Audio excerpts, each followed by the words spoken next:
Hello everyone, আসসালামু আলাইকুম। Welcome back to my channel Arisha Islam Sumaiya. আজকে আমি আপনাদের সঙ্গে শেয়ার করব বাসায় তৈরি নুডলস কিভাবে রান্না করতে হয়। তো চলুন দেরি না করে দেখে নেওয়া যাক কিভাবে এই মজাদার নুডলসগুলো রান্না করতে হয়। প্রথমেই এখানে আমরা বাসায় তৈরি করে রাখা নুডলস নিয়ে নিয়েছি। এখানে আমি যেই পরিমাণে নুডলস নিয়েছি তা দিয়ে 5 থেকে 6 জনকে সার্ভ করা যাবে। এখন নুডলসগুলোকে সেদ্ধ করব। সেদ্ধ করার জন্য একটা পাত্রের মধ্যে আমি পর্যাপ্ত পরিমাণে পানি নিয়ে নিয়েছি। দেন পানিটা গরম হলে নুডলসগুলো দিয়ে আমি নেড়েচেড়ে নিচ্ছি। নুডলসগুলো দিয়ে কিন্তু নেড়েচেড়ে নিতে হবে, তা না হলে কিন্তু একটার সাথে আরেকটা লেগে যাওয়ার সম্ভাবনা থাকবে। 6 থেকে 7 মিনিট আমি নুডলসটাকে সেদ্ধ করে নিচ্ছি। 6 থেকে 7 মিনিট সেদ্ধ করলেই কিন্তু নুডলসটা পারফেক্টভাবে সিদ্ধ হয়ে যাবে। আর এই নুডলসের রেসিপিটা কিন্তু আমার চ্যানেলে দেওয়া আছে, আপনারা চাইলে দেখে নিতে পারেন। আমি ডেসক্রিপশন বক্সে লিঙ্কটা দিয়ে দিব।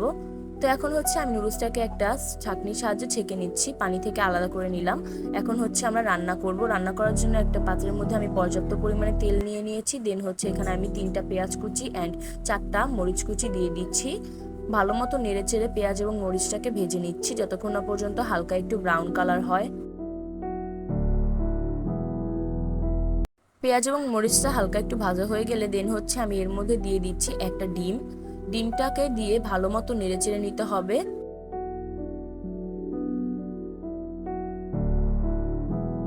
ডিমটা কিন্তু এই পর্যায়ে ভেজে নেওয়া হয়ে গিয়েছে। এবার আমি এর মধ্যে দিয়ে দিচ্ছি মরিচের গুঁড়ো। এখানে আমি 1 টেবিল চামচের চেয়ে একটু কম মরিচের গুঁড়ো দিয়ে দিয়েছি। আপনারা আপনাদের স্বাদ অনুযায়ী দিয়ে দিবেন, যতটুকু ঝাল খেতে পছন্দ করেন।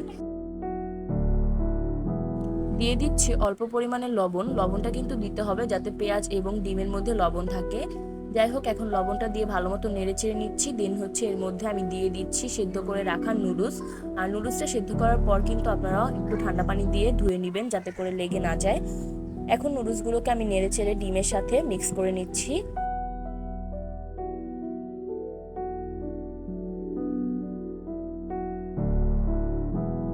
মিক্স করার পর আমি এটাকে একটু ভেজে নিচ্ছি 5 থেকে 6 মিনিটের মতো। যখন নুডলসগুলো কিন্তু ভাজা হয়ে যাবে তখন আমি এর মধ্যে অ্যাড করে দেব ম্যাজিক মশলা। আজকে আমি রান্না করার জন্য ম্যাজিক মশলা ব্যবহার করেছি। তো ম্যাজিক মশলাটা দেওয়ার আগে আমি দিয়ে দিচ্ছি লবণ।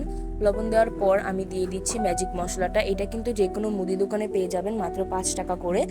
মশলাটা দিয়ে দেন ভালোভাবে নেড়েচেড়ে নিচ্ছি।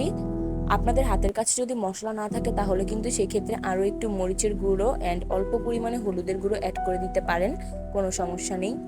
তবে ম্যাজিক মশলাটা দিলে খেতে আরও বেশি মজা লাগে অ্যান্ড স্বাদটাও বেড়ে যায়। তো আমার নুডলসটা নেড়েচেড়ে আমি নামিয়ে নিচ্ছি। আমার নুডলসটা এবার আমি সার্ভ করে নিচ্ছি।